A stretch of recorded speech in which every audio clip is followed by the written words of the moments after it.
I often refer to the face as the CV of your health. So here we have outwardly displayed to everyone, I'm healthy. How does tongue posture affect the shape of your face? The tongue is the retainer. It's actually the orthodontic developer of the midface. So it creates the midface, it creates your cheekbones, it creates a support under your eyes. It removes the bags on your eyes because that's the maxilla moving up and forward. Dr. Mike Mew, thanks for making time to be here. It's a pleasure, it really is. How is it, Dr. Mike, that ancient skulls without dentists or braces show what I've seen to be perfect jaw alignment, no dental crowding, no malocclusion, crooked teeth, stuff like that, while modern humans have fairly rampant malocclusion or crooked teeth with access to all the modern medicine and orthodontists and dentists and all of that? What's going on there with ancient skulls and their teeth? Alas, poor Yorick. I knew him well, but didn't he have straight teeth? Something's going on, it really is, because whereas all our ancestors had excess space for 32 teeth, modern humans are lucky to have space for 24. Removing wisdom teeth is now a rite of passage. And a lot of people have an additional tooth removed for orthodontic therapy, a premolar extracted. So a lot of people are down 8 teeth, whereas our ancestors could have probably fitted an extra 4. That's a huge difference. And it can't be genetic, because this has happened to the entire planet, all as they became civilized. And it's become, well, when you talk to anthropologists and archaeologists, they see it in relation to the level of civilization. So when they see graves with simplistic tools and culture, the teeth are straighter, and the more complex the culture is becoming, the more orthodontic, dental, skeletal problems they're getting.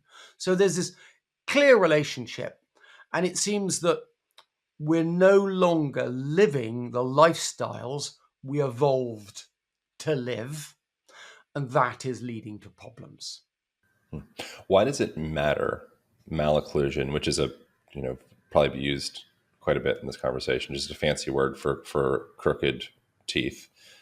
What is that? How does that affect our health in a broader way? The way I'm looking at it is I'm seeing that malocclusion, crooked teeth, the teeth don't line up, there's insufficient space for teeth, or deeper problems with the way the bones are growing, as a symptom.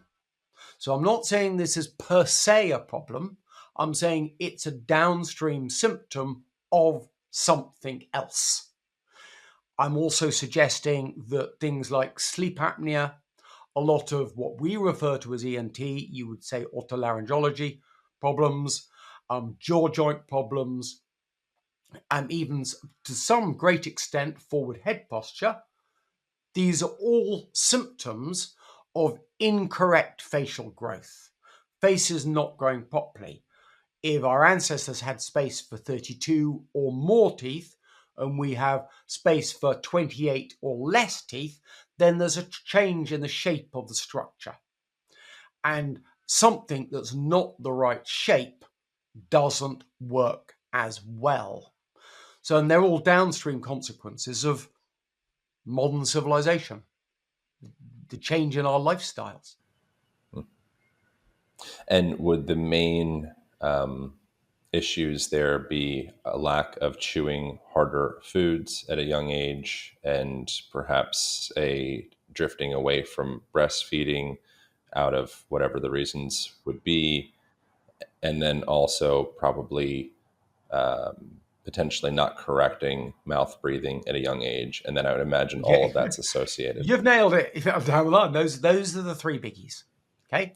So the breastfeeding I might add a little too. So I debate this with my father, which is the most important. I kind of think it's this journey away from incredibly tough, rough, hard food to this incredibly soft food we have now. Um, you could have I looked it up, a cafe mocha at Starbucks is something like 320 calories, which is, for a growing individual, a quarter of their calorific energy need. Certainly not their nutrition, but that's a quarter of your energy need for no muscular effort at all. And so we've moved away, and you can see the wear on our ancestors' teeth. And yes, when you were a hunter gatherer, if you hunted and you killed an animal, you would have fresh meat that would be probably very similar to the meat we have today. But you would then dry all the excess meat, and a month later, if you haven't had another kill, you are eating bits of leather for breakfast, lunch, and dinner. So this massive masticatory effort has just disappeared. And of course, we've got that use it or lose it concept. And I think that's very true of faces. I've got big jaw muscles and I've got a solid jaw. It stands to reason. Look at any bodybuilder. The other thing that, so the, It's this. one of It's my, this. It's the strongest muscle pound for pound in the body. The masseter. Is that right? I have Is that heard wrong? so. I've heard also people saying that Isn't the actually, tongue as well? I've heard it said of the masseter muscle. I've not heard it said of the tongue. The tongue's an All right. incredible muscle. There's no bones in the tongue. It's just various muscles organized at different angles that manage to move this lump of tissue, soft tissue. As I'm speaking to you, it's incredible how accurately I can articulate these words to give various meaning and inference and emphasis. So So it's by incredible, so man. by absolute force, the masseter or the jaw muscle, pound for pound, the masseter can produce the most force. It can exert a bite force of up to 200 pounds or 890 newtons or more. By size and power, it's the gluteus maximus. It's well, I, from what I don't know, I'm not a muscle physiologist, but I've heard muscle physiologists say all muscles are the same. And the thing about the masseter muscle, it's its ability to apply power. So if I'm moving my arm, where the insertion of the muscles are not far away from the joint, and you've got a long lever arm, so you're working at a great disadvantage. Whereas if I put something in on my back tooth, the masseter muscle, is directly over that object. So it's almost a one-to-one lever. And that is certainly the most pliable force in the body, because if you can't chew anything, you're going to die. It's absolutely essential. And a lot of the things, as we're talking, one thing people were doing was breaking open bones to get to bone marrow. And you needed to be able to exert a lot of force. We're omnivorous, so we've got this interesting mixture of somewhat carnivorous tooth and somewhat herbivorous teeth. It's a mix. It's a compromised jaw setup, but it's one of the most effective omnivore jaw setups there are. Clearly it worked. We're here. That's wild. I'm like, I mean, I already have thought about this and read books about this and even written about this and spoken about it, but I'm just having like a kind of a light bulb moment of like, holy crap, the masseter is set up evolutionarily to be the strongest, most the highest force It's production the highest muscle in the body, application of force and we're eating anywhere in the go-gurts body. and yogurt and mushy baby food, and It's it not going to just cut seems it. intuitively like that would have to go against our evolution. Like Yeah, well, how that's many wild. blenders were there 1,000 years ago? Yeah, how wild. A distinct shortage. Interesting. Okay, so what would the implication? So say we have the strongest pound for pound muscle and joint complex in our entire body. There's a reason that it evolved that way. What happens when we drift away from utilizing that? Well, it's when you look at the use it or lose it. So the other, to cover quickly, the other two would be posture. So the posture of the mouth.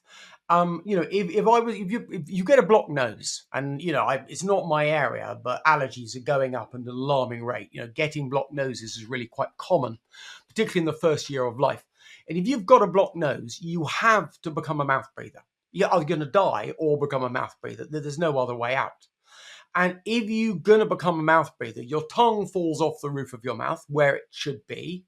You separate your teeth, which should be in or near contact, and you open your mouth, separating your lips that should be in a harmonious seal. Now, when your nose clears, you may or may not return back to that original posture. And I think although a lot of people relearn lip seal when they hit puberty, very few people relearn putting the tongue on the roof of the mouth, particularly because by that point, the whole space has got smaller. Then it's uncomfortable to do so, so you don't do it. So you've got these two things. You've got the change in the muscles and you've got the change in the posture. And I think those are the two most important for the general facial form, because if you hang your mouth open because you've had a nasal obstruction and you've got weak muscles, what's going to happen to your face? You've seen someone who's had a stroke. You see what happens to someone and that's just the surface muscles. When I was working in hospital, I've seen someone who's had a road traffic accident and they've cut the power muscle to the face. And it was literally day by day, you could see one side of his face lengthening. And this is a mature adult. But it seems what my suggestion, and this is like, for most people, this is very hard to get your head around. But what I'm suggesting, it's almost as if everyone in modern humanity has had a bilateral stroke and their faces have lengthened. And as the face has lengthened, you've only got so much face. So your face, as it's become longer, it's become narrower and shallower. That's reduced the cross-sectional area, hence the lack of space for the teeth. But most importantly, because teeth aren't that important, you've got less space for your tongue and airway. And that's the most important thing, because we've got snoring and sleep apnea. And sleep apnea, it's a massive killer. By some estimates, it's killing 20% of the current situation. It's killing 20% of the population 10 years early. Now that's huge. Remember, sleep apnea, when I qualified in 93, wasn't in the syllabus. And to go from that to killing 20% of the population a decade early, there's an epidemic going on. It's crazy. Now, well, we didn't cover what you were saying also about a lack of breastfeeding. Ideally, you should have exclusive breastfeeding for a prolonged period of time.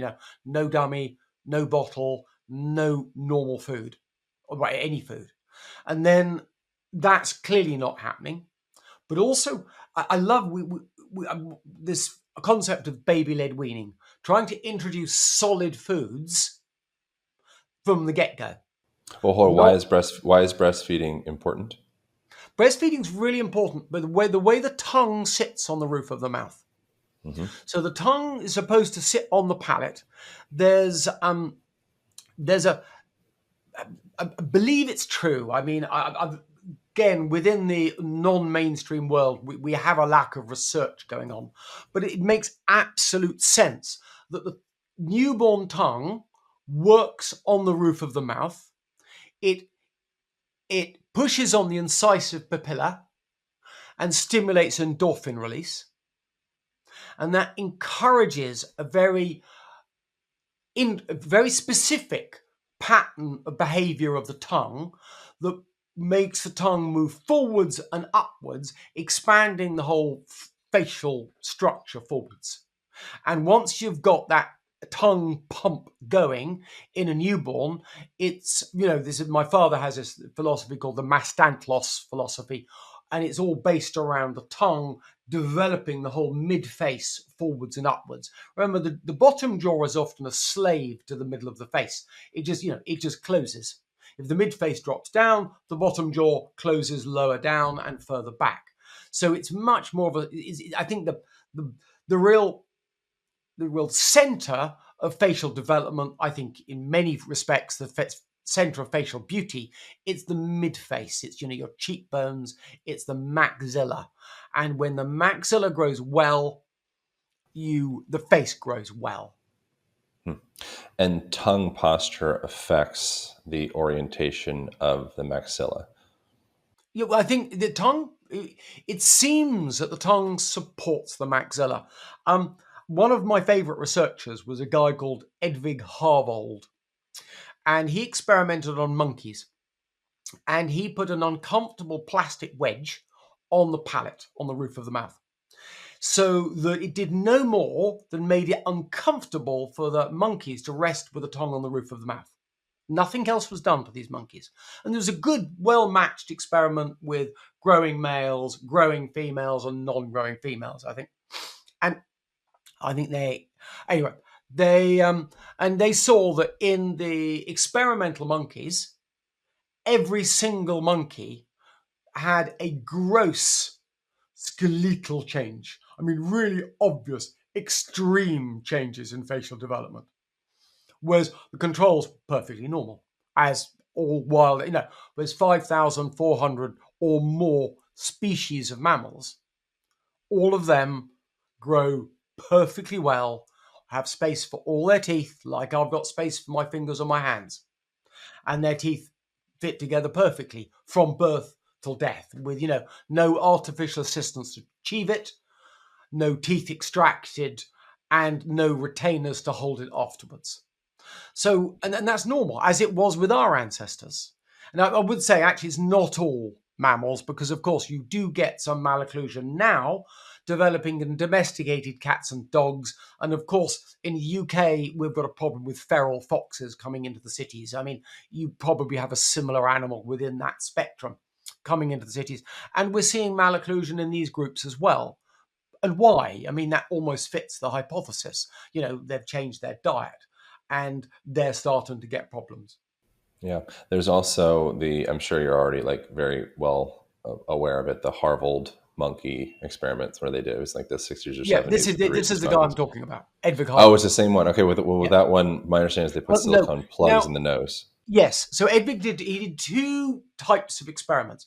One of the ones was placing plugs in the nose, and the other one was this plastic wedge on the roof of the mouth. The plugs in the nose has been, the orthodontic community have gone to great lengths to undermine that research, pointing out that it's very uncommon for anyone to get permanent blockage of the nose.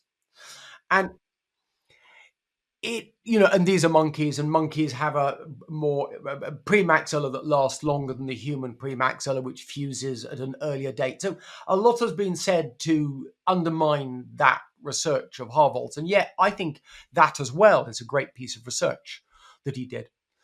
And, yeah, they got really messed up in that process. They got really messed up. And they got malocclusion, their teeth got crooked, their face got long, They got big bags under their eyes, they became very sick. I believe, if I remember correctly, they actually had to stop the experiment because this is cruel and wrong. I might be making that part up. Didn't they have to stop it? They certainly didn't. The monkeys went full. I mean, I remember talking to the Karen Vardovic, who worked with Harvold, a lovely woman, but really interesting research. And he, but the blocking the monkeys' noses got very, very similar results to the uncomfortable wedge on the roof of the mouth. And yet I'd never hear people quoting the uncomfortable wedge on the roof of the mouth. And yet that is slicing the philosophy in a much more fine way. So you're really just affecting the posture of the tongue. Whereas blocking the nose is causing a whole cascade of effects, including the tongue dropping and the development of mouth breathing. Whereas these monkeys, they could continue to nasally breathe, and yet they got the same result. And this makes me think it's not so much, and I don't mean not totally, but not so much the actual passage of air, it's the posture. You hang your mouth open and your face will drop down. So for people, if they're kind of like, okay, this is too much details. I'm sure. I mean, probably a lot of people, I think, probably be eating this up. I think, but if it's like this is too much nerdy details of intrinsics of what's going on, the reason that this matters is one for mate selection. If you want to be sexually attractive, it's very important because it's an indication that you are healthy. So if you have, why is that?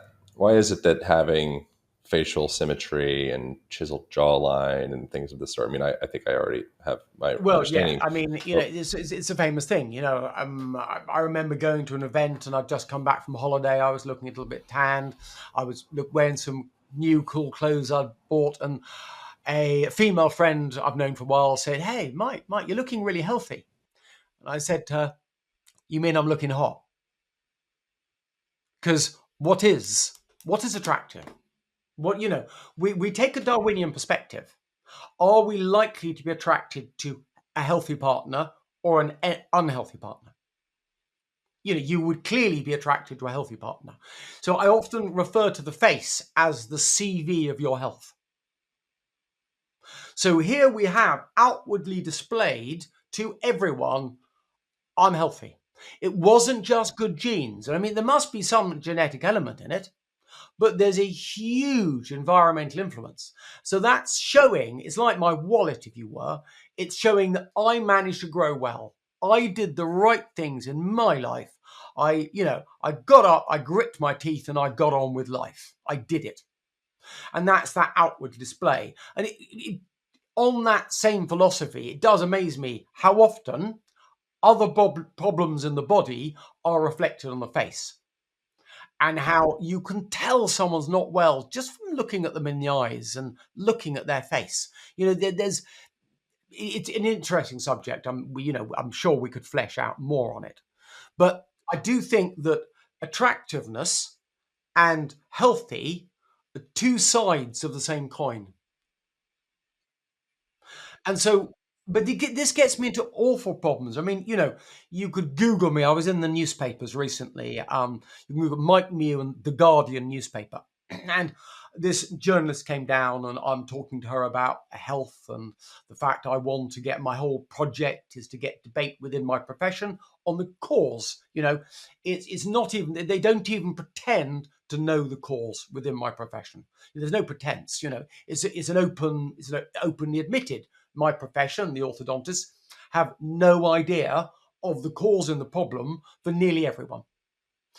And that's my objective, to get that debate going. Sorry, I've gone off on a line with that. I've forgotten your question now. oh, it was just coming back to why sexy, attractive, Yeah, yes. hot, and Okay, healthy are of course, synonymous. sorry. The journalist comes down. I'm telling her about the need for this cause, because if we could come up with, we could understand the problem, we could consider preventative strategies that we should talk about.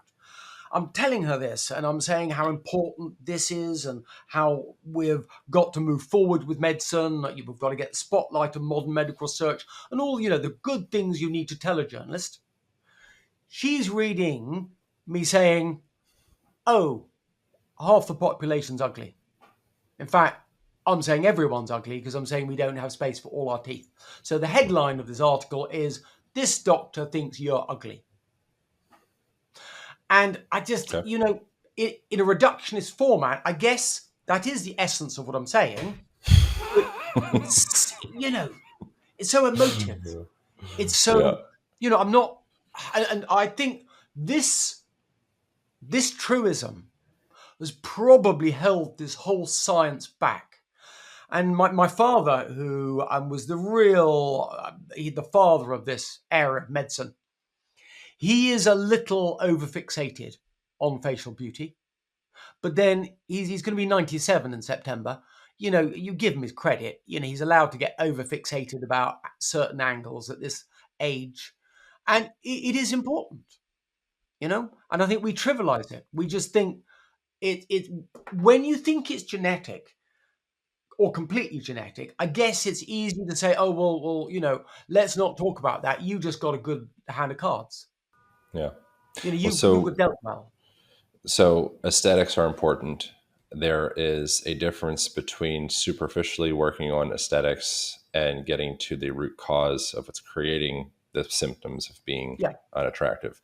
And To- to- that would be one of the beefs, or kind of like disconnections between you and mewing with the modern orthodontic profession, is my understanding, is the yes. you're looking I mean, more like the I'm greatly core. criticized by this focus on facial attractiveness, and Oh, yeah. yeah, Really? yeah. What are you criticized I get about? a lot of medicine's supposed to be for health, not attractiveness. That's stupid. I mean, I attractiveness. mean, We're looking for a healthy partner to share genetics with. If you don't yeah, want to but accept that, then you're just in yeah, denial.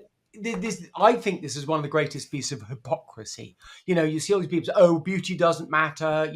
Everyone's beautiful from within. Because I'm contradicting this whole very liberal left wing philosophy, and this was a left wing paper that gunned me down on it. But there is no separation of these two things. One really good example is no one would deny that someone who has perfect physical, their body looked perfectly structured, is good looking, and that good look or have a good looking structure, and that would also be a physically capable structure. Correct. Yeah, There's no. a It's child just rearing as structure, one that could provide, one that can yes, yeah, protect, yeah. one that has Yep, sustainability and longevity, one that yep, you're not going to have yep, tremendous amount of healthcare issues with yep, in 20 years that aren't showing themselves right now. yep. You're like, that's what we're actually doing here. Yeah, yeah. You see someone with a terrible stoop, you know that's bad, and it doesn't look good.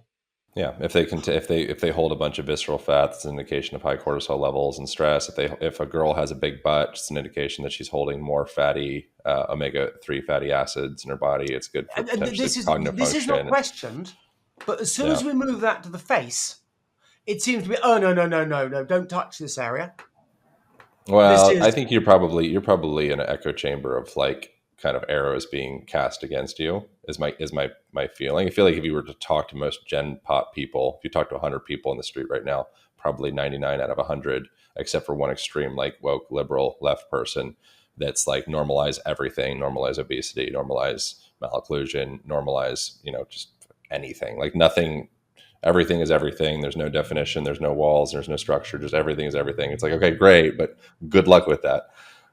There is some level of value in objective reality and consistencies and trends and such. You know, but I just see this gross hypocrisy where, even when you look at some of these left wing literatures, they've got a pretty girl on the front cover. sure. Yeah. Well, so so something so that was, I just wanted to kind of have that, like that offshoot into, we're talking about you getting hotter, attracting a better mate, getting a better job, being more respected in your life, and kind of, yeah, like that's what we're talking about. It's scary And how much so, research shows that. yeah, and so Better job, and this is also shorter prison sentences. oh, They did, this was a Californian study, I think they did, where they they had some judges, and they were asking these judges what sort of paroles or remands. Can't remember what the measurement statistic was, but they attached photographs to the papers, and then of course they swapped the photographs around to see what influence the photograph would have on the decision the judge made. And it had a huge decision. If you looked ugly, you weren't going for parole. Where if you look really hot or sweet or, you got straight into parole. yeah. Yeah, I mean, health, the appearance of health is probably some indication of the lifestyle a person chooses. So you're having some deductive Well, reasoning in just a okay. snapshot of someone's face. you're Okay, something. gathering a significant about the entirety of their life. It's a subconscious Yeah, because thing that happens. it's the history of everything you've achieved, but it's the same in Yeah, your body. If I was to look at your it's body everything. now, and we were have, we could totally analyze it. We could see the traumas you've had, the exercise. You are the sum, your body, of everything you've done. Why would the face be any Yeah, different? it's not. Yeah, yeah, it's not. And that's how. I You mean, you that's have a how we're stroke at 80 years old, you're going to get facial change. sure. Yeah, we're walking. We're a walking story. And the our postural patterns and the tone of our voice and the pacing of our language and the way that we hold our posture and facial expressions. I think I might have said that already. All of that is indicative of the way that we feel, the trauma that we do and do not hold on to, our outlook on the world, our perception, and whether I want that person to be a part of my team. The person that you want to have a part of your team or your tribe is someone that is going to have an optimistic look on the world, probably someone that's going to make you smile, make you feel good, someone that's not going to bring disease to the tribe. And that's just, we're just a bunch of mitochondria, baby. Yeah, yeah, yeah. But, it's when we talk about stereotyping and we say, oh, you shouldn't stereotype, but we all stereotype instantly. I mean, it's you're vital, you do, because often it's a life and death choice you've got to make. And I think that, I think I'm going to develop a new science. I'm looking for names of this new science because as soon as we start working out that your lifestyle, your posture and function is going to influence how your face grows, well, then that opens doors that you wouldn't have thought about. But one of the doors it opens is how your personality can affect your face. So I've been stunned about how many people have given me unbelievable trust. People I've hardly met before have just gifted me trust that I really didn't deserve, but I'm very trustworthy. I'm hyper, um, I'm trustworthy. And in a way, I think that's probably written on my face. And that's why they were able to make that determination, that value judgment, and offer me that trust because I was true and, they made a valid decision on their judgment. So I think there's going to be a whole science based around this analyzation of faces and analyzation of personalities. It was interesting. My father did the first piece of research ever where they actually made a relationship between facial form and personality type. Well, you think of like we're gathering information about a person to determine whether they're a threat or not, or someone to welcome in. If a person is having trouble sleeping, for example, and maybe that's associated with their breathing or something of the sort, uh, there could be some deductive reason behind the scenes of like, why isn't this person sleeping well? Are they anxious about something? Are they overwhelmed by something? Is there something that, are they living? Is there some kind of pattern that this person's holding on to that's actually causing them to stay up at night? Is this potentially a threat to me compared to someone that's like, wow, this person is completely at ease? Wow, like there's not, they're not holding on to anything. They're not inauthentic in some way. They just don't seem that way. It doesn't seem like they're hiding anything. And so that would be something that would say binary green light. Okay, this person is trustworthy and safe to bring in. And when when you're really in the zone, I remember when I was traveling, when I went traveling for a couple of years. I made certain that before I went back to study orthodontics, I'd I'd had a good chunk of life, living life. And I came back from traveling. I've done meditation. I've traveled the world, and I was like a magnet to people. It was amazing when you're really in the zone how you just you attract people. And I think there's you send out that vibe, but it's I think in many ways it's written in your face, Yeah. All that right. contentment and calm. So so now unpacked some aspect of like this is towards superficial things as well and aesthetics and being more successful in your life and all that, if you're a person that doesn't care about anatomy, physiology, and all like the kind of nerdy underpinnings, this also is tied to that. How does tongue posture affect the shape of your face? I've heard it said to be like a natural retainer, because most of the muscles around your face are kind of like pulling down. The tongue acts as like an outward pressure. It's expanding the upper palate and the maxilla. How does that work? And then what is optimal tongue posture, and how can we start to integrate that into our daily lives? Um, that's very true. I would go beyond saying that the tongue is the retainer. It's actually the orthodontic developer of the midface. So it creates the midface. It creates your cheekbones. It creates the support under your eyes. It removes the bags under your eyes, because that's the maxilla moving up and forwards. Um, it you've you've got to get your tongue stuck to the roof of your mouth. It is not, you're basically mewing. The whole concept that I've put out there on the internet, it's, it's really stand up straight and shut your mouth. There's nothing new about this. This is as old as the hills. It's just learning to do it. It's codifying it. It's making it, people practice it so they get better. Running's nothing new, but there's lots of techniques to make you better. And what I've done is identified how people can learn to get their tongue on the roof of their mouth at rest in good posture. And effectively, you're just creating a suction, because you can't remember to do something all the time. And this is the difference between function and posture is important. You can go down the gym and you can function. And I know I can set my timer, I can plan going to the gym, and that's a function and I can do it. Whereas to some degree, posture is you.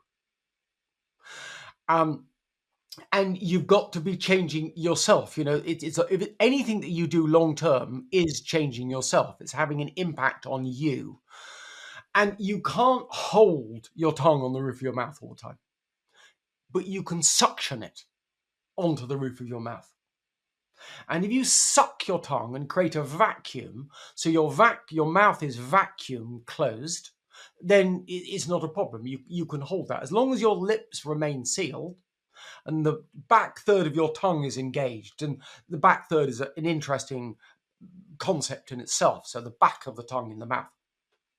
If you can maintain that seal and that suction, then this is the biohack to maintaining much better body posture. As soon as your mouth's closed and your tongue's up, you stand up straighter. It's effortless.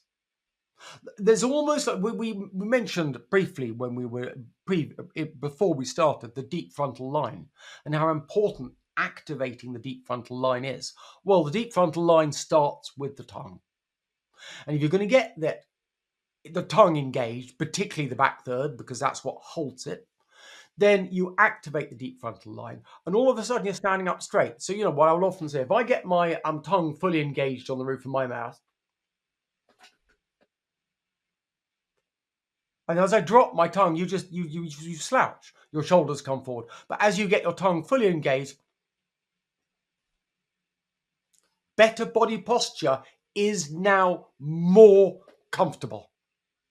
You don't actually have to work on getting better body posture. It simply happens because, we're creatures of comfort. We will slip to comfort eventually. Then, everyone say, oh, sit up straight, have your shoulders like this.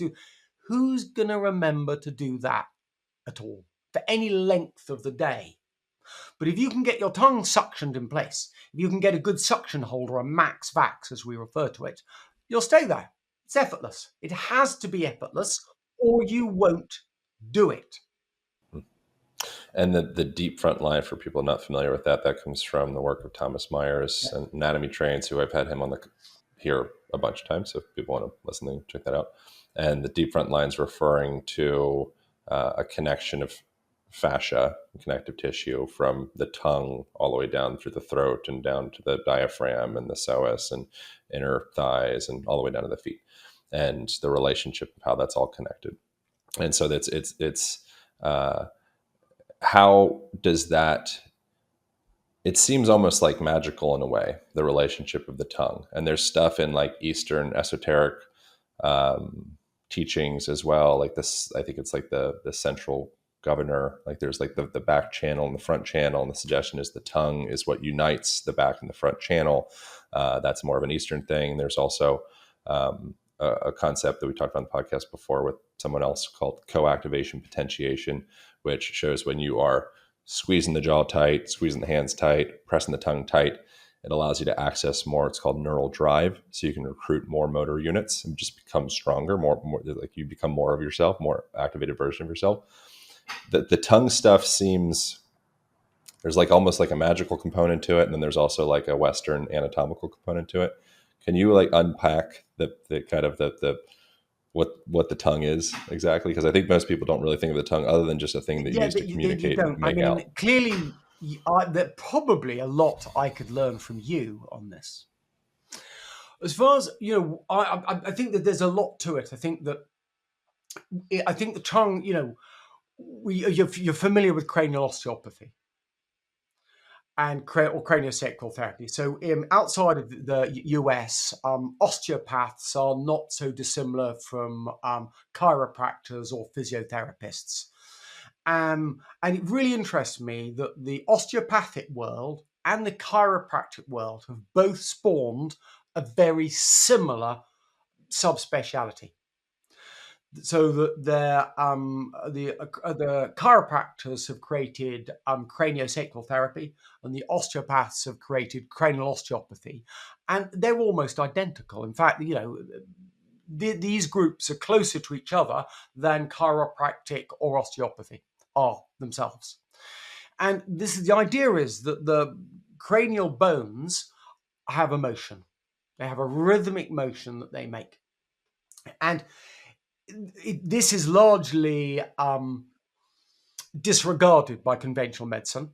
And yet, we know that the cerebrospinal fluid moves through the brain compartments, and we know there's valves. And yet, how is this happening? I mean, what's the driver? What's the muscle behind this?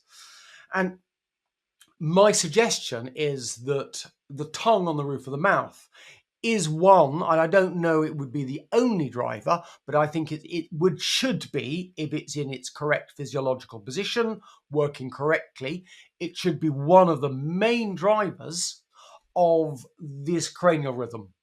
And it should be helping to pump the cerebrospinal fluid through. Which also the front of the tongue, as we mentioned before, should be stimulating the incisive papilla. It should be gaining a healthy background endorphin release. And also, by engaging your tongue properly on the roof of the mouth, you stand up straighter. And so your head rests more correctly on your spine. You get good balance. And then, of course, it's stimulating. So you should, all the way around your head, you should have postural, the deep cervical neck muscles. And there's research showing quite clearly that the deep cervical neck muscles and that back third of the tongue, they're all postural muscles, all connected in their postural harmony. And the front support has been lost by too many people because the tongue's hanging down and their head's fallen forwards because they've lost that anterior postural support. I could also say if they have lack tongue space, they've got to hold their head forward to open their airway. That's two slightly different avenues. But there's by dropping our tongue down, changing its posture, I think a huge train of events has occurred that's damaging human physiology. How does a person specifically, what would be the most efficient technique for a person to learn the tongue suctioning with the back third of the tongue? Back third of the tongue, it takes a little bit of education to do because you've got to identify the back third of the tongue. It's one of those things, when I'm teaching someone, first of all, I teach them to swallow with their lips apart so the lips aren't used. Then I teach them to swallow with the lips completely passive. And then I make them chin tuck a little bit and do the widest expression of raising their eyebrows. And when you do an incredibly wide expression, and try this with your lips pulled apart like this, and you chin tuck, and then you force a swallow, you should feel an odd thing going on at the back of your throat. And you should feel a muscle just pushing somewhere deep. I can't access it because it's deep in my throat. You should feel the back third of your tongue engage as you swallow like that. Yep. And it's one of those things you think, oh, I've never noticed that before. Now you've identified the back third of your tongue. Now, for most people, will lack tongue space, and trying to get that back third to activate can easily obstruct their airway. Because, as I said, we've got this whole structure is lengthened. We've got narrower. We've got shallower. If you try and shove everything back where it should be, well, something's got to give.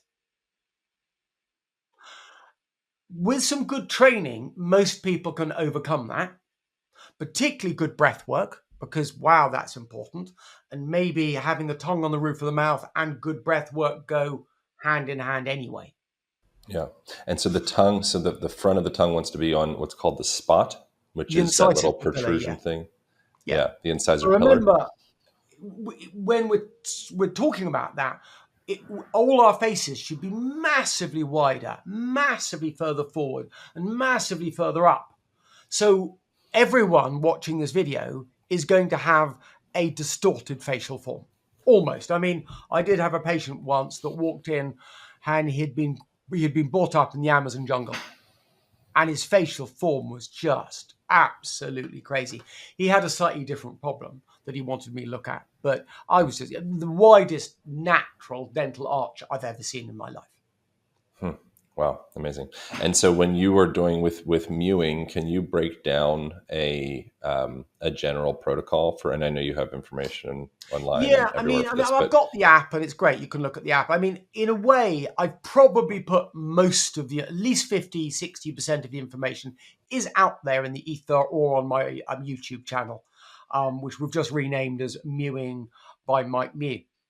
But there's clearly the app goes, it's just much more easy to follow. That's why we did an app. But the idea is that you, having achieved the cheesy swallow, so I just taught you the cheesy swallow there. Once you've achieved the cheesy swallow, then you go to a Mona Lisa swallow, where there's absolutely no expression on your face. And then as you swallow now, really overemphasizing the back third of the tongue, really feel it pushing back into your throat.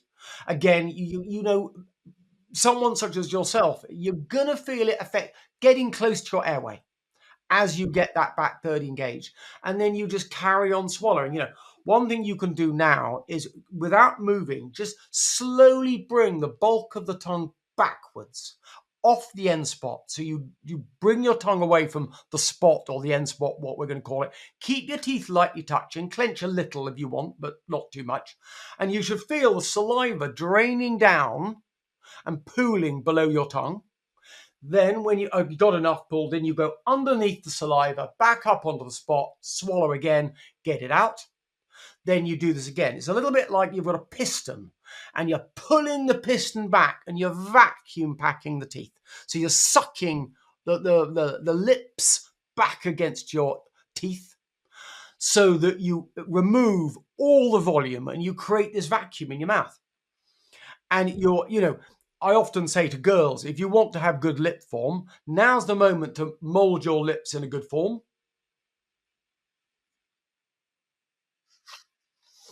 Good trout pout. And then you just vacuum it. And then you just want to hold it like that. So your whole day should be completely vaxxed, a max vax. So you've got no space within your mouth. And if you carry on doing this, after about 5-10 minutes of doing this, you find the saliva runs thicker, more gluey, and then the tongue molds into position, and then you can keep it effortlessly. And I'm the telling you videos that straight. I've seen, I've been following your Yes. stuff. Yeah, I've been following your stuff for years and years. I've watched, Okay. different YouTube videos and different people, doing mewing and all that. And the difference that people can make that I see online is pretty incredible. How much time per day would be necessitated in order to create meaningful structural change? And how much, if we're committed to this, how many weeks or months or years would it take to create meaningful structural change? Okay. So let's separate improvement from structural change to improvement in all of the other problems. The amount of letters I get from people who say they can sleep now, they wake up refreshed, or the jaw joint problems have reduced. Now, be careful chewing if you've got jaw joint problems, by the way. I just want to put it out there. Um, or they've improved their body posture, they've reduced pain in their body, and that's it. There's a huge section. These exercises in the Mewing app have been shown to reduce the symptoms of sleep apnea by 50% at least.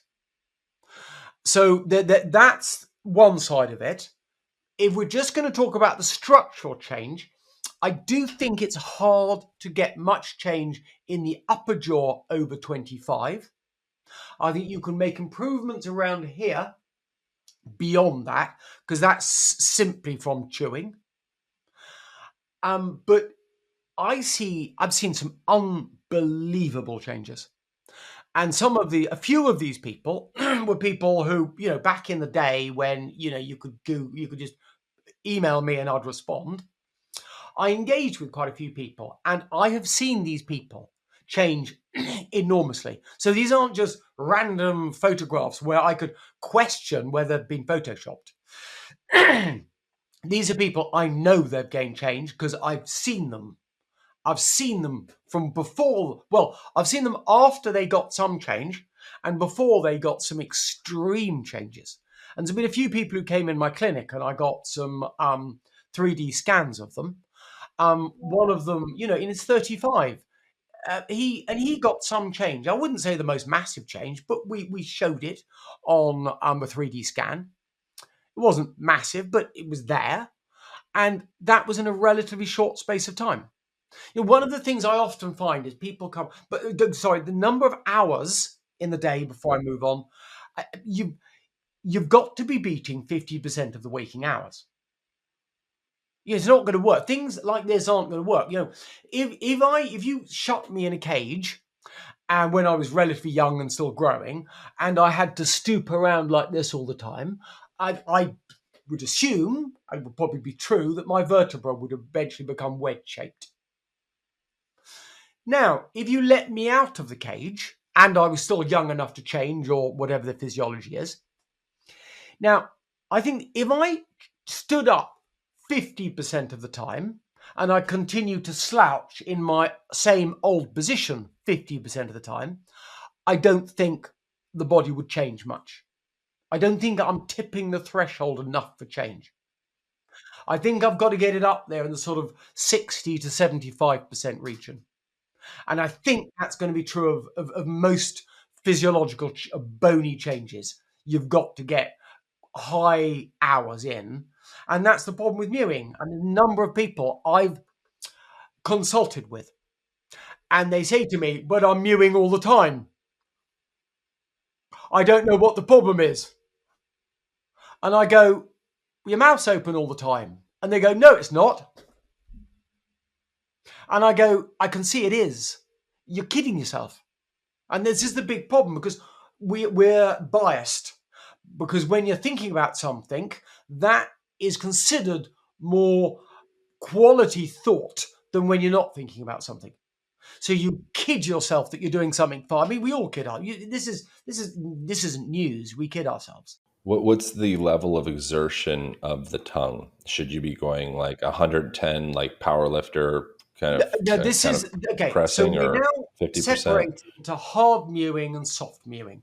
Now, I Okay. can only advocate soft mewing because that's what I know about. That's what we've always advocated. But there are individuals doing hard mewing, and there is no question that some of these individuals have got much faster, better results. But there are also individuals who've been hard mewing who come to me um, claiming probably a few of them have come to me very angry with me, and I've then had to point out I've never really recommended hard mewing. Hmm. So Why would someone be angry? What would be the potential negative it's my implications fault. of hard mewing? No, Yeah, but for what? they've What caused what could problems, negative? and it's my fault. What kind of problems could arise? Um, People feeling that they've got asymmetries, because remember that it's easy when you're pushing to push more in one direction than another direction. People feeling they've got sort of odd symptoms. I mean, some people complain about jaw joint problem. Some people complaining about issues with teeth. I mean, it's an interesting thing. I want to spend the time unpacking this. You know, as I said earlier, I want to get the spotlight of modern medical research to look at this. That's going to take some time. In the meantime, I want to go out there and I want to help people collect data so we can understand where this is going. I mean, we've got to have a scientific approach about this. We've got to learn from what these kids, a lot of kids out there, as ever, in any field, are experimenting on themselves. So as far as with daily mewing, this would be pretty much everyone. Just start exploring this and see what happens for give it a week, maybe see what happens, and you're driving the back third of your tongue up to the roof of the mouth, as well as and then creating a suction with that, and they're kind of closing the seal also with the front of the tongue at that little bony Yeah. protrusion thing With at the the point. teeth in contact or close to contact. I mean, the thing, as soon Okay. as the tongue's on the roof of the mouth, it will prevent you from clenching because it's a natural antagonist. You know, I've got my biceps and triceps, they're antagonistic muscles. The antagonistic muscles for the jaw clenches of the tongue. So if anyone out there who gets too much clenching, get your tongue on the roof of the mouth, particularly the back third, and And your what can clenching a will just disappear. and if a person just ran the experiment, said, "Okay, Dr. Mike, I'm going to run the experiment for 7 days. I'm going to start exploring this." What could they potentially expect in seven I days think they from would get that? the same result as someone who went down the gym for 7 days. In what way? Not much. Okay. You know, I have people come to see me and they say, "How long is it going to take?" And I go, "Well, to get meaningful change, you're going to have to be doing this for a year or so." And they go, "Oh, wow, that's a lot of hard work and effort." The next person comes in as a bodybuilder. And I can go, "Well, to get meaningful change, it could take you a year or two." And they go, "Yep, I'm up for that. Took me 10 years to get a body like this. It was going to take me 4 or 5 years to get any facial improvement." Well, that's a win. So if they did say we're committed to 6 months for this, we're looking at maybe subtle maxillar expansion, i.e., like the face gets wider, outside of the nose, but probably not a ton. And then what would happen with the lower jaw, if I, is that I, if that's where we're the, going to get potentially more? I would have clearly now what I'm doing is I'm drawing from the images I've seen, and clearly we've not done good, proper, hard science on this area. But what I would imagine you'd see a gentle building up of this area here if you don't have jaw joint problems and you're supplementing with a couple of hours of good, tough chewing every day. You know, you said you had one of the guys you had the jaws exerciser came on. It's the same thing, you know, jaws exerciser theory fits absolutely perfectly into what I'm saying. The mid face here is okay. Let me sum it up. I talk about the inner U and the outer U. The outer U is from the side of the face down here, here, and then up here. That seems to be driven by the muscles of mastication, chewing. Okay, if you chew, you'll get these big angles of your mandible, and you might get a strong chin. If you get your tongue on the roof of the mouth, you're going to build up the inner U, the area down here, across here, and up here. Okay, this is the area you build up. So it's the cheekbones here, down to the side, under the nose, and up here, a little bit over the top of the lip. That would seem, from what I've seen, to be the areas you develop. And you want to keep them in balance. One of the big problems with people who do muscular effort to build their face up is that if you have any imbalance, and we all have a slight asymmetry in how we chew, it's very easy for this to translate into an asymmetry in facial form. So in theory, we should have three structures, three systems. We have the chewing on the left, tongue in the middle, chewing on the right. If all three of those are working well, particularly the tongue on the roof of the mouth, you will develop symmetrically. But if you don't have the tongue on the roof of the mouth and you have any imbalance in the chewing forces, it's a recipe for becoming asymmetric. Amazing. So be And careful. then so now we're incorporating improved tongue posture on a regular basis. The next thing would be beginning to incorporate engaging the strongest, most robust joint and complex of muscles in the body, the masseter. Why does that matter to start chewing on harder things, and how do we do that if we live in a world where we are not chewing hides and things of the sort? Is mastic gum something that you like? Can we change the diet in such a way that would actually make a meaningful difference, or are we past that point? No, it would make a meaningful difference. It does. I've seen some people who have chewed heavily on mastic gums and they have literally transformed their facial form. It's crazy what they do.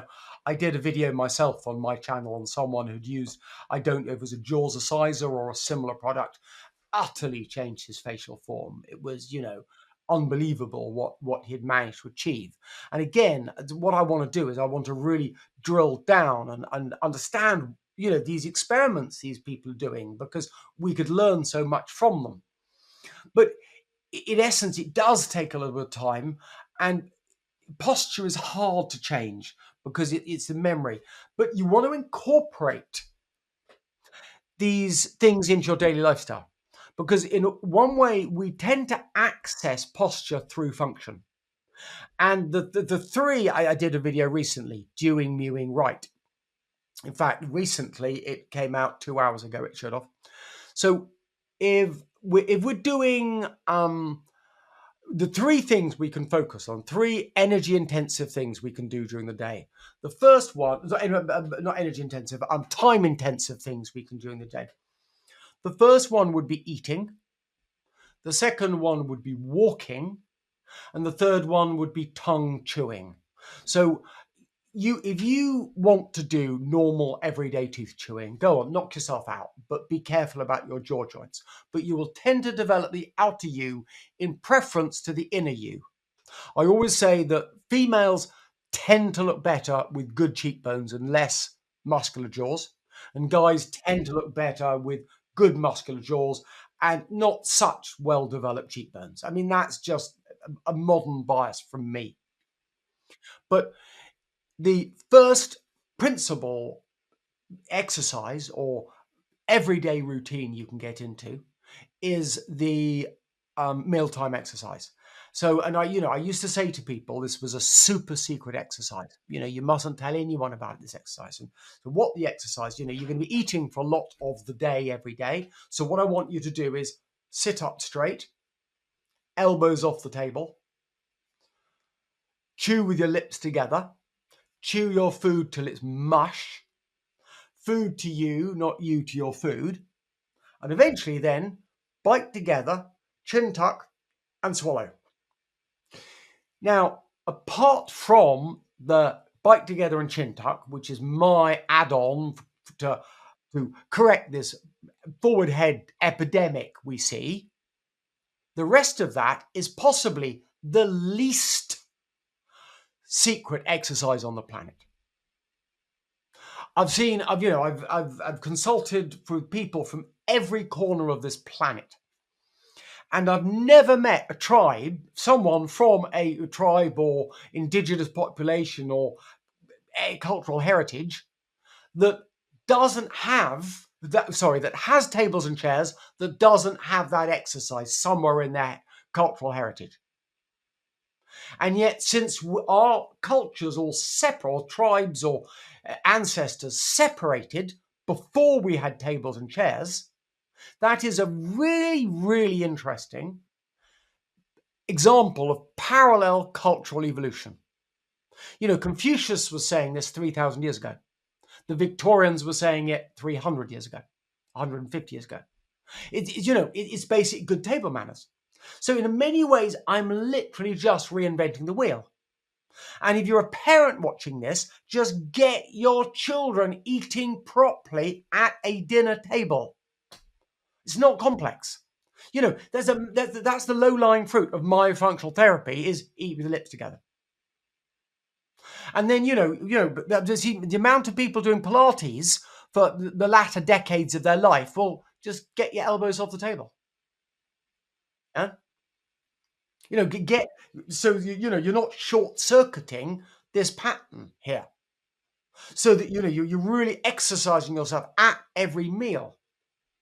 Why is the elbows on the table relevant? Because otherwise, your elbows on your table, all of a Oh, sudden, because you're hunching rather over on than the the table with force the going elbows. all the way down your spine through the floor, I understand. you've taken it off here. Yeah, the elbows could be on the like my elbows are on the table right now as I'm talking to you, but I'm sitting upright. I'm not leaning on. You're saying don't lean on the elbows while you're doing the thing. Yeah. What's the difference between slouching and resting your elbows on the table? Right. Well, one would you're leaning your weight on the elbows. The other one would be just you could have your arms on the table and not be slouching. Your arm could just be sitting on the table. You see what I mean? You want to build up your core. Yeah. Then support yourself over the table rather than resting on the table. There's your exercise. Then the next really core exercise that people can do, of course, is the abs walk. And that's where you fully engage your tongue on the roof of your mouth. And then you use the back third of the tongue to literally push your head back. Now, people with reduced tongue space, they'll struggle with this. I know it's not easy. If you've had premolars and wisdom teeth extracted and you've got a narrow arch, you're going to find this exercise difficult. But again, we go back to the same max facts. We use the tongue to push the head back, get the head back. So you're not going to fall backwards. You're not going to fall forwards. You're balanced. Now you start walking, thinking about your big toes. So you've got that full deep frontal line working. And all of a sudden, if you've ever done any tips on barefoot walking, you'll say, oh, I'm more or less barefoot walking. And as you walk along, you'll feel your abs going one way, bang, bang, bang, bang, because that's what it's supposed to do. We've got the central core it's not actually, our central core is over towards our back. It's called our spine. That's a compressive element. We've got the back muscles that run down the back, which try and pull you backwards. You've got your front muscles down the front that try and pull you forwards. Well, I would hypothesize that if everyone's got a pull forward head posture, we're going to overuse the back muscles and they're going to start failing or seizing. And the front muscles you never use, and you're going to end up with a beer belly or a, bulge on your front. And actually, when we look at the evidence, that's more or less what we do see.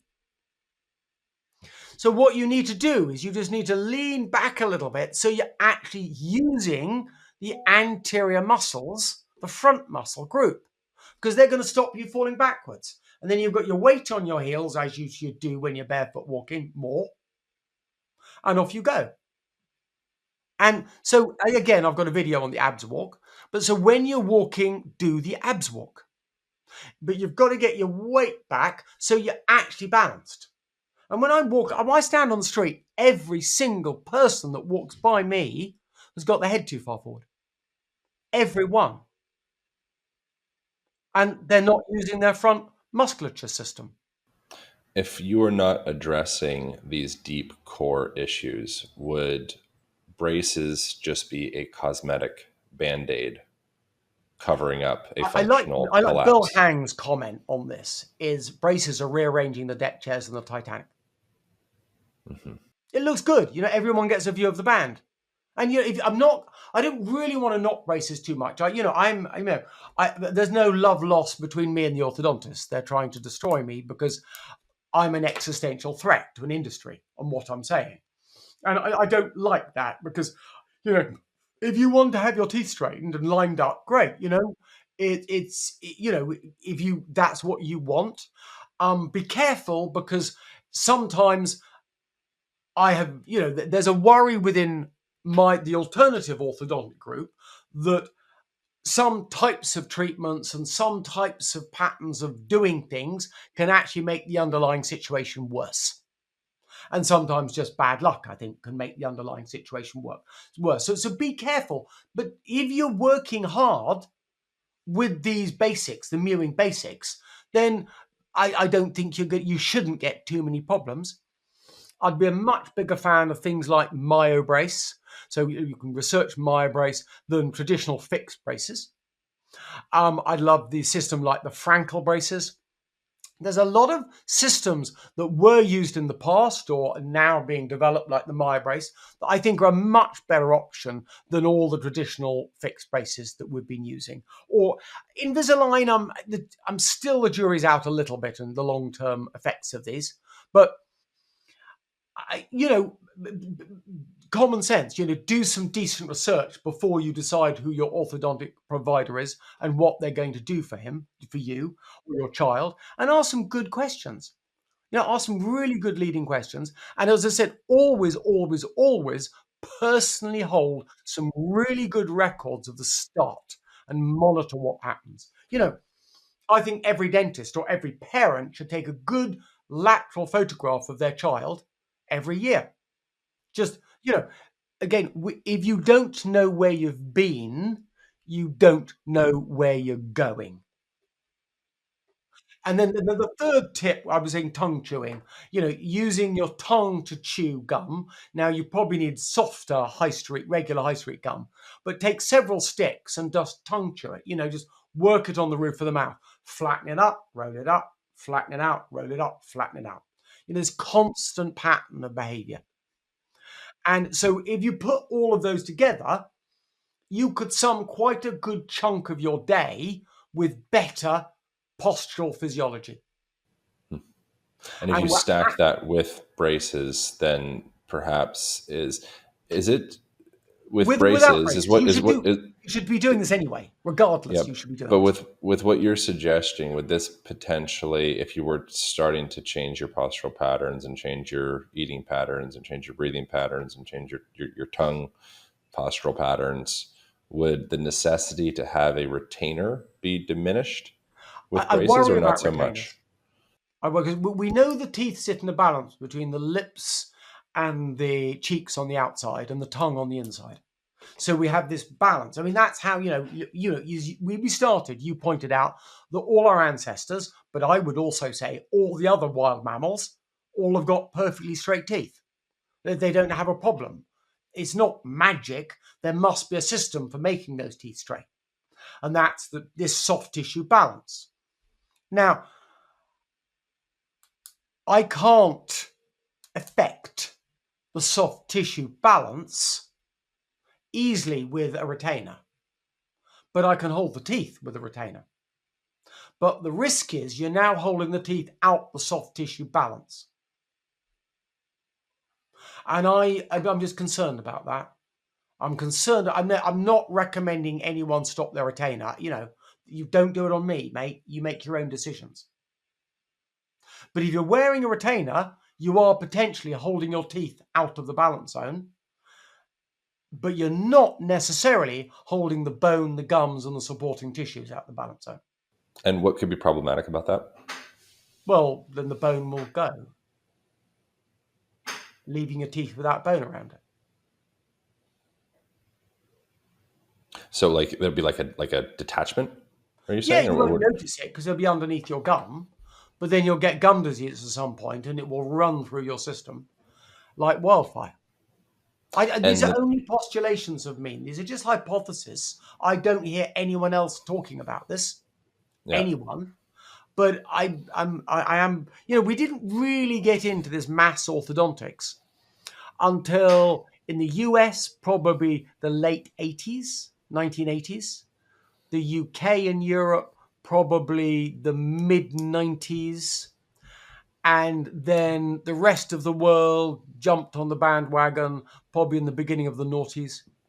What do So you Oh, sorry. people aren't that old. You're talking about people in their mid 40s now in the US. And gum disease doesn't really start till mid-40s. What do you like about modern orthodontics? I'm really impressed with some of the scanning techniques and it's incredibly. Don't get me wrong, for within the the the the field that they've laid out, they've made the assumption that malocclusion is predominantly genetic, so they've just removed that whole discussion. So within this area of tooth movement, they're brilliant at it, absolutely brilliant. And they're developing well. I'm really impressed also with this venture into MAPE, using implants into the bone to get expansion within the jaws. I think we could take that a lot further. These new X-ray systems where you can do three-dimensional X-rays. Remember in the UK, if I do one of these three-dimensional X-rays for a normal orthodontic patient, I would lose my license for the X-ray dose I give. I think we're being a little paranoid in the UK, and in the States, they're almost being a bit too far the other way, taking these X-rays too often. But the knowledge that orthodontists at the moment are gaining using these X-ray machines, these three, it's immense. You couldn't compete in the rest of the world can't compete because we're just not getting that amount of knowledge in there. And without that knowledge, you don't learn. How much more time do you have left? I say you got to do I need to go in something. about 10, 15 minutes. Okay, cool. The a few like kind of quicker questions I have since we're kind of coming Yeah. to the end, but I really enjoyed this conversation. Maybe we could do a part two at some point. What is the single biggest myth you believe the dental world is still clinging to? If there's one Well, thing the that's the malocclusion is predominantly genetic. yeah. It's just it's a craziness because what they don't realize, and this is to dentists, any dentist watching this, is that the truth is going to come out. I started a campaign in 2009. I stopped it because of some crazy litigation against me by the authorities trying to break me. I ran that for about 6 years, asking literally my profession, saying, listen, we need to have a debate or some type of scientific engagement on the cause of the problem. Because, it's openly admitted we don't know. And if we eventually will go down that line, you can't stop the truth. And eventually, modern orthodontics will realize it's in a massive driving seat for general health of the whole human. Whereas, at the moment, what is dentistry in medicine? But dentistry really is the biggest speciality of medicine. So big, it's been hived off as a separate entity.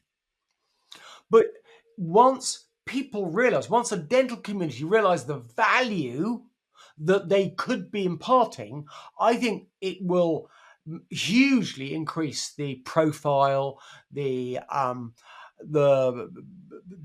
job description of a dentist.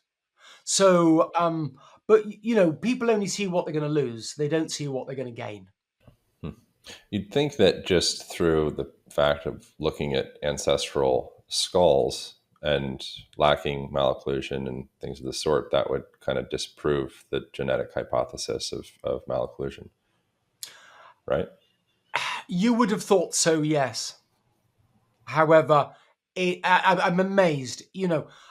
I, I've never, in fact, in my entire career, I've never had a fully engaged conversation with another orthodontist. They usually just they run away. First of all, normally what happens when I start a conversation, someone tells me how terrible I am. I respond with a very nice response. We then engage in a conversation, and halfway through talking, they turn around and go, "You're impossible to talk to," and they walk off. And I think, no, I was just undermining your belief. You didn't like that, and then you exited, or you've got no evidence, or you changed the subject, or you went sideways, or you saw a friend and ran off. It just stuns me, that mentality. I would just love to engage with someone, but that engagement, the truth has to come out sometime. Yeah. If every parent learned one thing from you, what would you want it to be? If there's one thing that you could offer parents with children, what would This you is offer them? completely preventable. What your children should be, the absolute, go some old school rules. If you want your child to grow up well, just start with the mealtime exercise, where you get the child, as I said, sit up straight, eat with the mouth closed, elbows off the table, food to you, not you to your food. And if you can get them to chin tuck and swallow, great. But literally, just take the basics. Just eat with your lips together. Then also stand up straight, shut your mouth. That too. Just stick with that.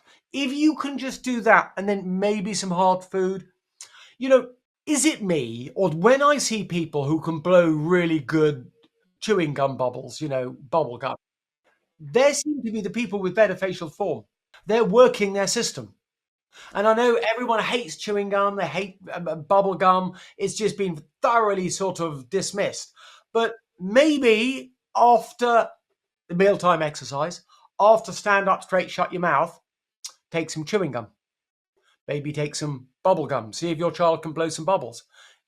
These you've got to engage people in exercises that you can control and they might enjoy. So it's, and I don't think it's, this was coming back from our ancestors, isn't it? Coming back from, generations ago. These are simple rules that everyone should be doing, not complex. I think it can make the world of difference. And then the final thing I would recommend every parent to do is take a decent photograph of your child at every birthday and every half birthday, and preferably not just on a normal phone. Get a proper camera, zoom in from some distance so that you get an unparallaxed view, so a not distorted view, and just monitor your child, because this is so important. This is how your child's face grows and all of the health implications that goes with. Does our facial structure influence how we express emotions or connect? Certainly, certainly affects how we connect emotionally. There's no question. You know, how you connect is massively influenced by how well your face grew. It's easy to connect if your face grew well. It's a. I feel sorry for people whose faces haven't grown well. It deeply upsets me. But I think you also, to some degree, start to lose as much facial expression and the ability. A face that grows well works well. If you've got significant lengthening of your face, if you struggle to maintain a lip seal because your face has lengthened so much, I think that's going to affect how you can use those muscles. Yeah, I had Dr. Stephen Porges on recently, and one of the things he coined the term polyvagal theory, and a part of that is when a person's in a calm state, or maybe a playful state or an active state, they'll be in more, it's called ventral vagal tone. So ventral being front of the body, dorsal back of the body. And so it's activation and innervation of the nerves and muscles that would be activating and animating the face and the throat and the tongue and the voice and all that. And when a person is feeling playful and feeling open and all that, you'll see their facial posture and the way that they express themselves, it will kind of open up. And they're in a place of ventral vagal tone, like front vagal. The nerves in the front of the body are being activated. And when a person is shut down, they'll go into, it's called dorsal vagal tone. And those muscles and nerves will start to kind of be suppressed in the front where you express yourself, and they'll be activated in the back. And as you're talking, it kind of seems like there could be a little a connection of that, like ventral dorsal vagal tone. I spent a decade and a half. I sort of locked myself away in South London, and I had two objectives. One was to take the treatment of my father and make it applicable, cost effective, and a business. Right? And the other one was to try and get the information out, try and precipitate debate on what's going on, starting with the cause. I failed with the treatment side. I mean, if I didn't have the massive pressure from the authorities on top of me, maybe I would have been in a better position. But trying to get the message out there, it went absolutely crazy. I can't believe how well it went. And now it's given me a situation where I want to go out in this scientific element, and I want to go out and meet people, as you're suggesting. I want to engage, and yourself as well. I mean, I want to learn. I don't have all the answers, but I believe I'm asking the right questions. And we need answers. Everyone needs answers. I rarely see a face that I think has grown really well. And when I do, I tell you, everyone's looking around at that face. Everyone. Because everyone knows That's rare. It's like a diamond. that's the term, a face that turns your head. Because it's grown well. You can see them. Pick up the magazine covers. Look at the movies. Those are people whose faces grew well. Those are people who, if they needed orthodontics, it was the mildest little sort of poke, just, touch. They didn't need extractions. They didn't need headgear. They didn't need surgery. And you know that. You know the people, you see that guy walking off the African Serengeti with that big, broad smile, wisdom teeth in place, gap behind the wisdom teeth, space behind the wisdom teeth. And it's not just him, it's the brothers, the sisters, the aunts, the uncles, the kids, the whole tribe, the whole group have ideal craniofacial structure. And just watch, I mean, here, my Bible, written by an anthropologist, not the most catchy title. How Anthropology Informs the Orthodontic Diagnosis of Malocclusion's Causes, by Robert Corricini. But he goes through looking at tribes and what happened when they were discovered and how their occlusion and their facial form was affected. And the science has been done. The science is just ignored because it's not the message the modern profession want. What does Donald Trump's facial structure tell you about his personality? I'm not good with that personality assumption. I think intrinsically we are all much better than we think we are. We just can't place our finger on it. I was thinking about him the other day. I mean, he's got a really notable forward head posture.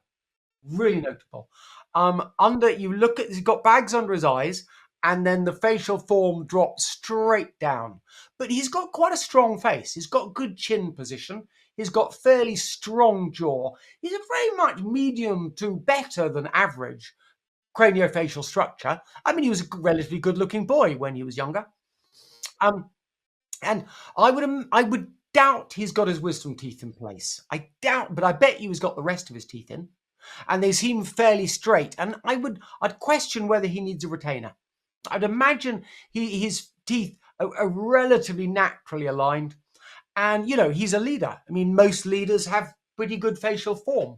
And from the tone, he's got reasonably deep tones. So he's got reasonable depth and size to his whole sinus structures. So, he's better than average by far. But he doesn't have those high cheekbones. Last person. What does Elon Musk's facial structure tell you about?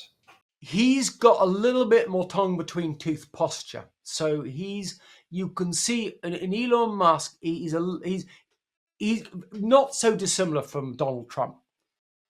Elon Musk chews a little bit. I mean, I imagine he stresses a little bit. I mean, he's much broader around here. And this side of his face here is much broader. This section here is larger because his tongue's between his teeth. Like most people, quite a lot of the time. So he's swallowing with his teeth slightly apart, the tongue coming out, and then engaging the cheek because muscles become bigger when you use them. So he's using those cheek muscles. That's why it's not just his jaw that's larger. It's the jaw, and it comes up a bit higher that seems a little bit larger. He's got reasonable cheekbones, though. And he's got much better facial form than average. And on push, I'd believe he probably has a better chance of having his wisdom teeth in place than Donald Trump does. But I'd be interested. I'd love to look in his mouth, mate. Check my analysis on that. I think We used to do this test with my father when a patient came in at trying to guess their malocclusion before we looked in their mouth. And you can get generalities, but it's it is difficult, and this is where we need research. I don't have all the answers, but I am asking the right questions. I want the truth, the whole truth, and no dogma. My final and most selfish question: what does my facial structure tell you I about could me? your face is lengthened, yeah, and you've got a relatively narrow dental arches. It's too narrow this way, and of course, because of that, your head's forwards. Because the top jaw, what you see really here is that the distance between the corners of your eyes and the corners of your mouth, that's lengthened. Your nose looks larger than it really is. You don't have a large nose, you have lack of support of your cheekbones. It's all relative, isn't it? Do you have a large nose or do you have a well supported? People with big cheekbones, really cutting cheekbones, none of them have big noses ever. You don't see it. And of course, you've got slight bags on your eyes because this whole segment's just lengthened. So your whole facial form's lengthened. Quite a lot of this interview you've spent with your lips apart. Often not much, just 2-3 mil apart. Then you're using your bottom lip. When you come to use your bottom lip, you're using the mentalis muscle to close it. And what that means is the bottom lip everts. So your bottom lip looks bigger than your upper lip. But it's actually, no, it's just because it's rolled round. And so were you to just not use your bottom lip at all, or you've got the mentalis muscle, and you were to hold your lip back in a suction hold, your lips would improve. I mean, I remember Dad having this wonderful set of images. I think it was Grace Kelly. And you could see he had a picture of Grace Kelly's lips at 12, I think, or 13, a picture of her lips at 17, and a picture of her lips at 23. And oh my God, her lips changed beyond belief. And for all those people thinking of having lip filler, stop. Your lips as muscle. Ask any bodybuilder, just change it. Stop this nonsense of trying to artificially enlarge them. Use them properly. What is an exercise a person could do for fuller lips to potentially replace lip filler? You've got to stop sucking. The people with small lips they're sucking them inwards when they swallow. So when you're swallowing, you've got to have your teeth together. You've got to have that correct vacuum, because as you do the vacuum, it's going to push the lips like this. But it's not the problem with all of the mewing. And I'm sorry, such a large percentage, 20% of the population, they've really got deeply affected structures, deeply affected. A little bit of mewing, it's a little bit, that phrase, horse and bolted. And what we really need to be, when we get that spotlight of modern medical research focused on this, we want to learn how a little bit of like this MARPE, this implant assisted expansion, or a bit of surgery, or a bit of, I've got lots of ideas in my head.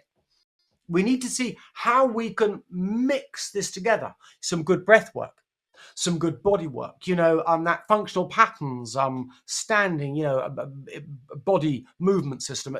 I've seen lots of these gems. For me, it's like I'm walking around and there's lumps of gold on the ground. And I'm going, wow, that's good. Wow, that's good. And all the medical professionals are walking around like this. No, I'm not looking down. I won't look down. I'm not going to look down. And I'm thinking, you crazy. But because I've been under such intense pressure with the authorities trying to kill me, I've not been able to really put it together. And now this is the beginning of my mission. I want to get out there. I want to learn. What have I to lose but ignorance? Yeah. I grew up, I had like very severely crooked teeth, and I had a bell-shaped curve for my upper jaw, and I had like a maxilla expander and all of that stuff. And so I think I'm very much like, now I'm like rediscovering I'd this stuff as well imagine as a 37 or 38 you year get old. blocked noses more often than the average person. Not really blocked, but I could definitely, expand my nasal passages. That's why I wanted to ask you about like a myo block or something. Would you recommend as an adult I do something to expand that?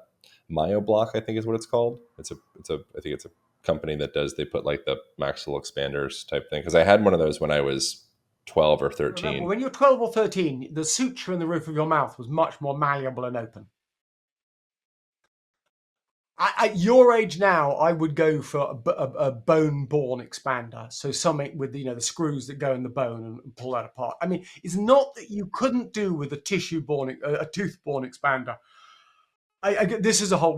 Well, I could be here for ages, and I'm afraid I'm going to have to run off in the very short future. I know. We could be happy to do.